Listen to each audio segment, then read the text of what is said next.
Black Adam and its conflicting reports on whether or not the film will be a financial success. Major trades were originally reporting the film would be a $50 to $100 million loss.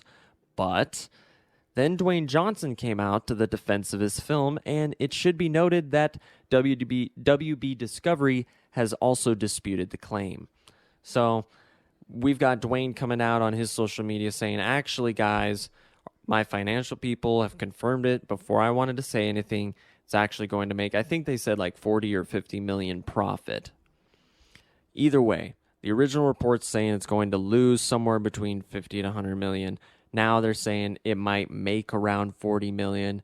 If you even it out, then it's going to break even. Either way, it's not what they were hoping for, right? Right. It's not what anybody that was rooting for this movie, including myself, was hoping that the box office would be, or expecting. You know, I kind of maybe expected that it would do a little bit more than Shazam, but by a little bit, I thought, 150 million more, just because it's Dwayne Johnson. Right, exactly, because if you look at Fast and the Furious, when they put Dwayne Johnson in, it made buco bucks. Boom. Yeah. Went up.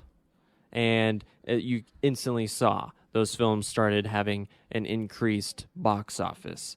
So you figured, or at least I figured at one point, that adding Dwayne Johnson to the DCU would maybe make the average movie-going audience look twice at DC and say, hey, if they got all-star talent like Jason Momoa and Henry Cavill, Dwayne Johnson, Gal Gadot, maybe we should be watching those DC films and go and supporting them in the theaters, and not just the, independent ones like the Batman and Joker.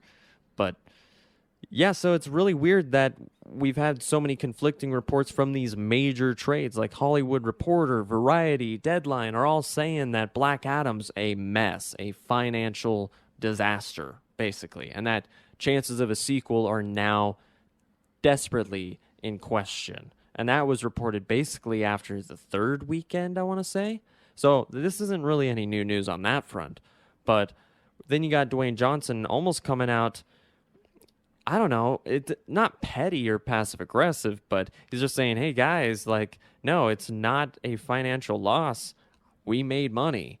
Maybe he's just tooting up his own horn, fabricating some numbers so he can hopefully get a sequel greenlit, which, yeah, I'd want a sequel, especially if Henry Cavill's Superman is in that.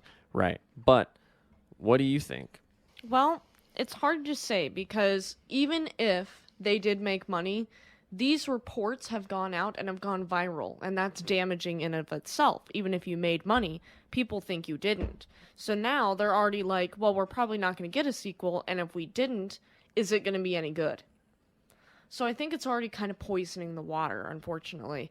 I really hope that that's not the case. I hope that they can come out and be like, these are the actual numbers we're going to present, like Warner Brothers Discoveries. Like, these are the actual numbers of the film. It did make money. Shut your mouths. And then everyone would be like, okay, sounds good. You made money.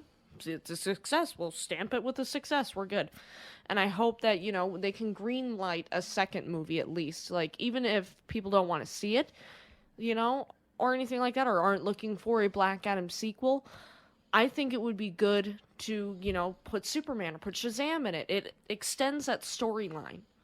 And I want to see more of the character, and I want to see where they can take it. So I would want to see more of it, whether it's in a sequel, whether it's in a Justice Society movie, whatever direction they end up taking it. I'd like them to do more, and I really hope that these reports, whether they're true or false, about how much money it's made, don't just tank it immediately. Yeah, hopefully maybe once the film is come to home physical media, maybe we'll actually get some more accurate reports on how much the film may be made. But honestly, either way, it's probably not going to matter when it comes to James Gunn and Peter Safran's DC slate. But moving on to our next topic,